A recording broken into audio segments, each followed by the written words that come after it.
তোদের বাড়িতে আবার কবে আসবো তার তো ঠিক নেই। আমি চাই মাস্টারমশাই। জয়ন্ত শোনো, একবার এদিকে এসো। আমার একটা কাজ আছে বৌদি, পরে আসবো। আরে একবার এসোই না, মা ডাকছেন। ওকে যেতে দাও না বৌমা, ও যখন বলছে কাজ আছে। ঠিক আছে, কাজ পরে হবে, মা তো রোজ রোজ আসবে না। চলো এসো না।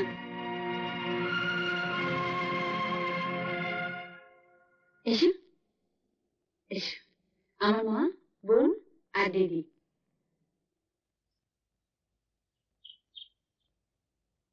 বেঁচে থাকো বাবা, আরো নাম করো, অনেক বড় গায়ক হও, জগজ্জোড়া নাম হোক তোমার।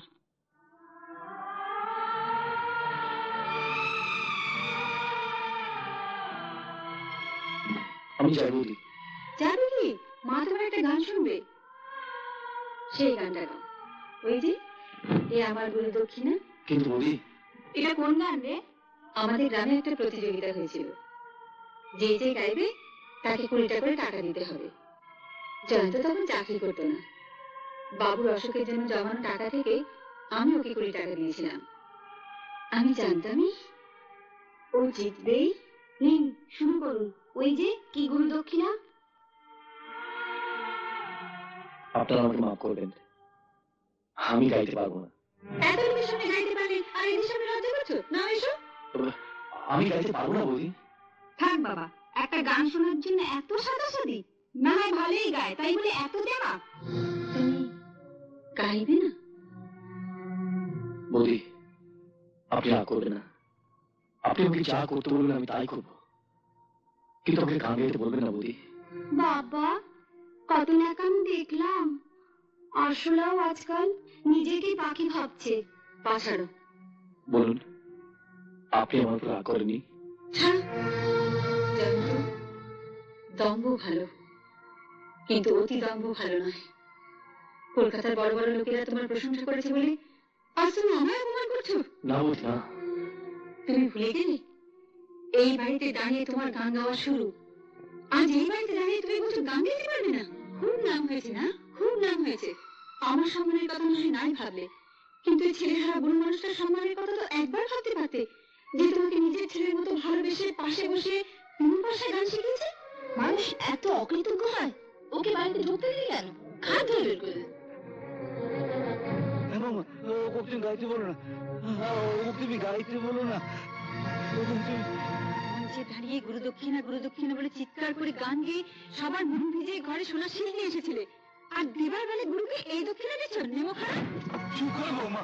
না, কিসের জন্য চুপ করবো? কেন চুপ করবো? আপনি পাশের ঘরে বসে আছেন আর ওই ঘরে দাঁড়িয়ে আপনাকে শুনিয়ে বলছো গান করতে পারবে না? অকৃতজ্ঞ, বেঈমান। বৌমা বৌমা ওকে কিছু বলো না বৌমা, ও চোখের জলে যে আমার দাদু ভাইয়ের অকল্যাণ হবে। কি করেছি ও বাবুর জন্য যে বাবুর অকল্যাণ হবে? অকল্যাণ হলে তো বাবা সেদিনই হতো, যেদিন সাক্ষাৎ মৃত্যুর হাত থেকে ওকে আমরা বাঁচিয়ে নিয়ে এসেছিলাম। বেরিয়ে যাও, ঢুকবে না কোনদিন। আমি তোমার লাশ দেখতে চাই না। শশী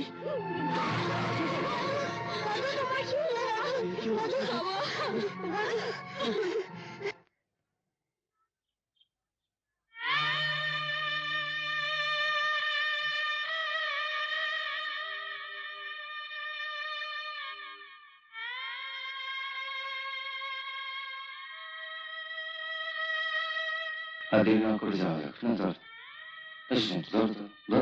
না,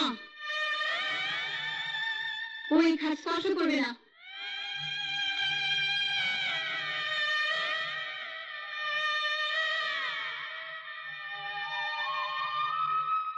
জয়ন্ত খাট স্পর্শ করতে পারবে না? না, পারবে না। তোমরা জানো ওর দুনিয়ার বাবা কিভাবে চলে যেতে হলো?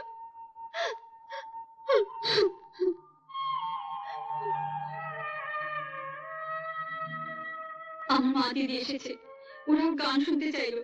আমি কত করে বলে ওকে একটা গান করতে, ও এত বড় গায়ক হয়ে গেছে যে বাবার মুখের উপর বললেও গাইতে পারবে না।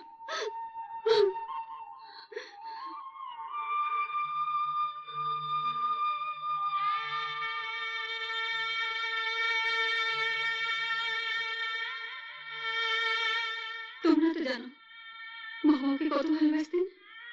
এত বড় অপমান বাবা সহ্য করতে পারলেন না।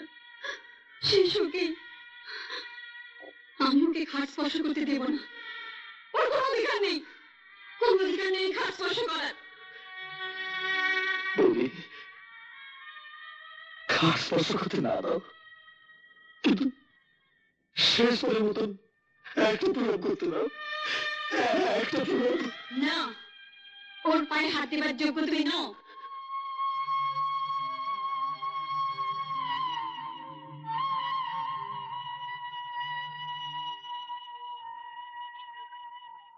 তোমাকে আরেকটা কথা দিতে হবে। কেন তুমি গান ছাড়লে এই কথা সকলের কাছে গোপন থাকবে। এমনকি যা ছেলের জন্য তোমার এই আত্মত্যাগ, সেই বোমার কাছে।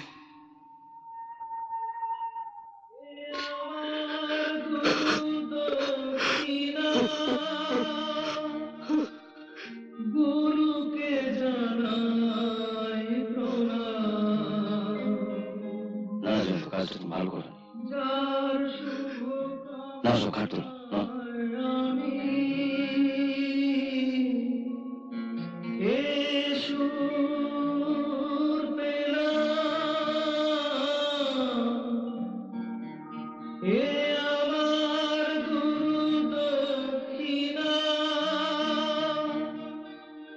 গুরুকে জানাই প্রণাম।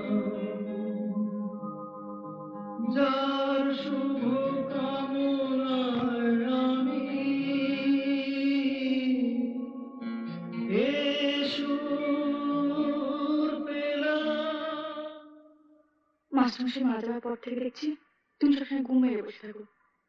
দিন রাত কি ভাবো বলো তো? কই কিছু না তো। কিছু না তো একটা গান করো না। গান?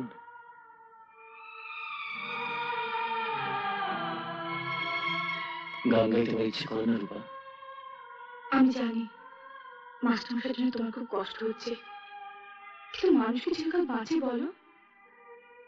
আজ মাস্টারমশাই নেই, তুমি গানের মধ্যে তাকে বাঁচিয়ে রাখবে, বাঁচিয়ে রাখবে তার স্কুলটাকে। স্কুলটাই তো তার প্রাণ ছিল।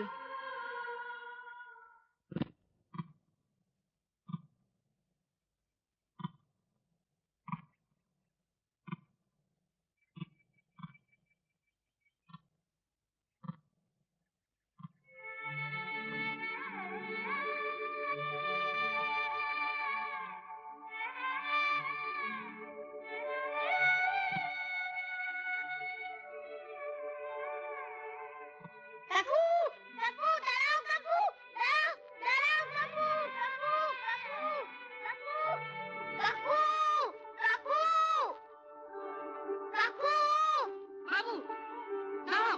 কাকু, দাঁড়া কাকু, কাকু, কোথায় যাচ্ছ বাবু? এই বাবু দাঁড়াও বলছি। কাকু, কাকু, দাঁড়াও কাকু, কাকু, আমার না বলে কোথায় যাচ্ছ? আবার যদি কাকু কাকু করেছো শেষ করে ফেলতে পারবো। চলো ভেতরে চলো, চলো বলছি ভেতরে চলো। চলো বলছি, আমি কাকুকে যাবো